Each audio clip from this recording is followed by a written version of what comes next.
គ្រប់ជំរាបសួរលោកអ្នកគ្រូតើលោកអ្នកគ្រូកំពុងតែជួបបញ្ហាជាមួយនឹងការចំណាយពេលច្រើននៅក្នុងការ design slide ក៏ដូចជាពិបាកនៅក្នុងការគិតរករូបភាពអីផ្សេងៗយកមកដាក់នៅក្នុង slide មែនទេអញ្ចឹងថ្ងៃនេះខ្ញុំនឹងណែនាំនៅកម្មវិធី AI មួយដែលអាចជួយសម្រួលលោកអ្នកគ្រូដោយគ្រាន់តែបញ្ចូលនៅឃ្លាបញ្ជាហើយវាអាចធ្វើការបង្កើត slide ដោយស្វ័យប្រវត្តិជូនលោកអ្នកគ្រូបាទហើយ slide ដែលយើងនឹងបង្កើតបន្តិចទៀតនេះគឺទៅលើមុខវិជ្ជាភាសាអង់គ្លេសតាក់ទងជាមួយនឹងមេរៀនវេយ្យាករណ៍ភាសាអង់គ្លេសស្ដីអំពី present simple ដែលខ្ញុំបង្រៀនផ្ទាល់តែម្ដងកម្រិត elementary អញ្ចឹងលោកអ្នកគ្រូក៏អាចប្រើប្រាស់វានៅក្នុងការ design slide ទៅលើមុខវិជ្ជាដទៃទៀតបានផងដែរទាំងភាសាខ្មែរនិងភាសាអង់គ្លេសបាទអញ្ចឹងកុំឲ្យខាតពេលយូរកម្មវិធីដែលយើងនឹងប្រើប្រាស់នោះគឺហៅថា Gamma AIបាទជំហានដំបូងគឺលោកអ្នកគ្រូគ្រាន់តែចូលទៅកាន់ Google បាទហើយបន្តមកលោកអ្នកគ្រូវាយពាក្យថា Gamma AI បាទចូលទៅក្នុងហ្នឹងទៅហើយបន្តមកវានឹង load នៅខាងក្រោមឲ្យលោកអ្នកគ្រូបាទនេះដោយដែលបានបង្ហាញអញ្ចឹងលោកអ្នកគ្រូចុចលើវាទៅបាទវានឹងនាំលោកអ្នកគ្រូទៅកាន់ website របស់វាតែម្ដងបន្ទាប់ពីលោកអ្នកគ្រូចុចវាហើយលោកអ្នកគ្រូនឹងឃើញបាទ website របស់វានៅខាងលើគេតែម្ដងអញ្ចឹងលោកអ្នកគ្រូចុចបាទលើវាមក click ទៅបាទវានឹងនាំលោកអ្នកគ្រូទៅកាន់បាទ platform របស់ Gamma AI នឹងតែម្ដងបាទបន្ទាប់ពីលោកអ្នកគ្រូបានចូលទៅក្នុង platform Gamma AI នឹងហើយលោកអ្នកគ្រូនឹងឃើញផ្ទាំង3ខាងលើបាទដែលមានឈ្មោះថា create new បង្កើតថ្មីណាហើយនឹង create new from blank បង្កើតថ្មីដូចគ្នាប៉ុន្តែយើងធ្វើដោយខ្លួនឯងណាហើយនឹងមួយទៀតគឺ import file មានន័យថាយើងទាញយក file ដែលយើងមានស្រាប់ហ្នឹងតម្លាក់ចូលឲ្យវាបង្កើត slide ឲ្យយើងបាទទាំង3ហ្នឹងវាមានមុខងារផ្សេងគ្នាអញ្ចឹងមុខងារដែលយើងកំពុងតែបដោតសំខាន់ហ្នឹងគឺតកតងជាមួយនឹង AI ដែលឲ្យវា generate ឬក៏បង្កើត slide ឲ្យយើងស្វ័យប្រវត្តិតែម្ដងដូច្នេះហើយលោកអ្នកគ្រូយកពាក្យថា create new ដែលមានពាក្យ AI នៅក្នុងហ្នឹងបាទ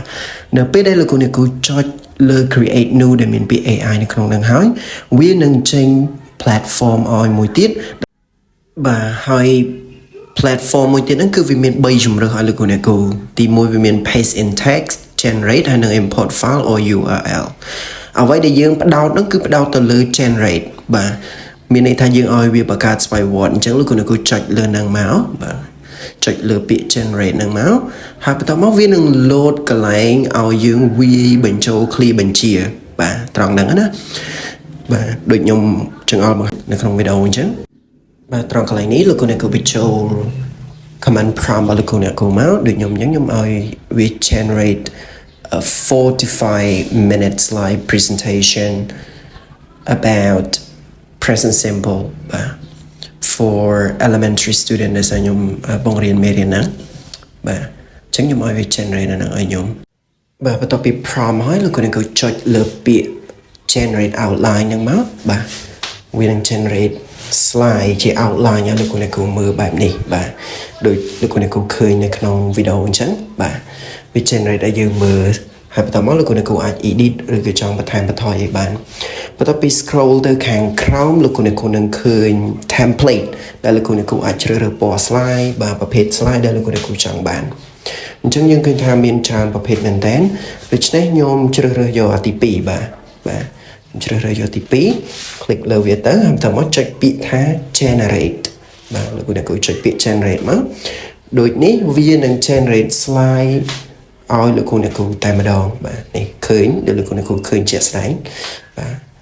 គឺវា generate ឲ្យយើងបែបនេះតែម្ដងបាទមានរូបភាពមាន content មានអីគ្រប់បែបយ៉ាងដល់យើងគ្រាន់តែ prompt វាមិញណាបាទឃើញទេលោកគ្រូ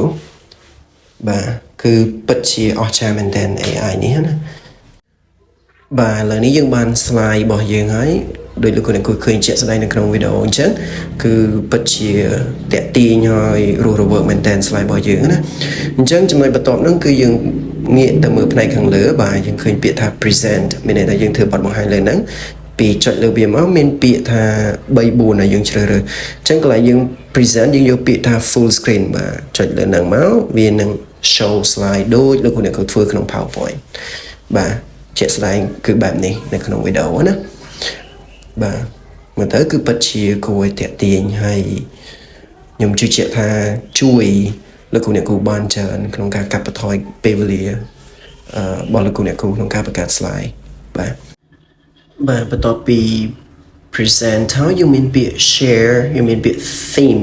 កន្លែង theme ហ្នឹងគឺយើងអាច edit ពណ៌ edit slide template ដែលយើងចង់បានអញ្ចឹងខ្ញុំឧទាហរណ៍នេះខ្ញុំចុចលើ theme ហ្នឹងមកហើយខ្ញុំជ្រើសរើសបាទ theme ដែលខ្ញុំចង់បានខ្ញុំរើសពណ៌ខ្មៅនេះបាទឃើញថា slide ឃើញវីដេអូទៅពណ៌ខ្មៅវិញហ្នឹងលោកគ្រូដូចក្នុងវីដេអូអញ្ចឹងបាទ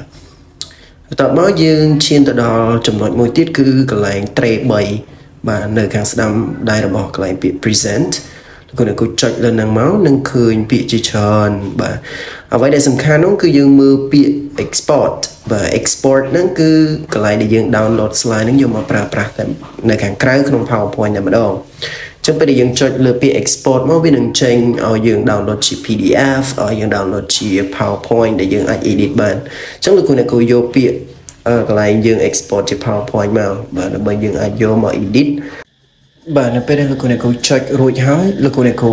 នឹងទៅមើលផ្នែកខាងលើណាវានឹងឃើញកន្លែង download file របស់យើងជា PowerPoint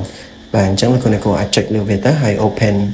បើក PowerPoint របស់យើងបានបាទអញ្ចឹងយើងចុចមកយើងអាច edit បាទកែកុនកន្លែងណាដែលយើងចង់កែ content ណាដែលយើងចង់កែសម្រួលគឺបានយើងចង់បន្ថែមបន្ថយអីគឺបានដូចយើងធ្វើនៅក្នុង PowerPoint អញ្ចឹងបាទអញ្ចឹងដោយលោកគ្រូឃើញនៅក្នុង PowerPoint ដែលខ្ញុំបាន show អញ្ចឹងបាទគឺវាបែបហ្នឹង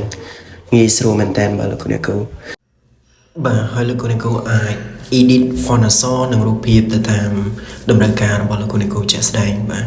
អញ្ចឹងជាចុងក្រោយខ្ញុំសូមអរគុណសម្រាប់ការចំណាយពេលដ៏មានតម្លៃរបស់លោកគ្រូតាមដានទស្សនាវីដេអូមួយនេះសង្ឃឹមថាវាមានប្រយោជន៍អាចជួយសម្រួលការងារលោកគ្រូបានបាទអរគុណសូមជម្រាបលាជួបគ្នានៅវីដេអូក្រោយ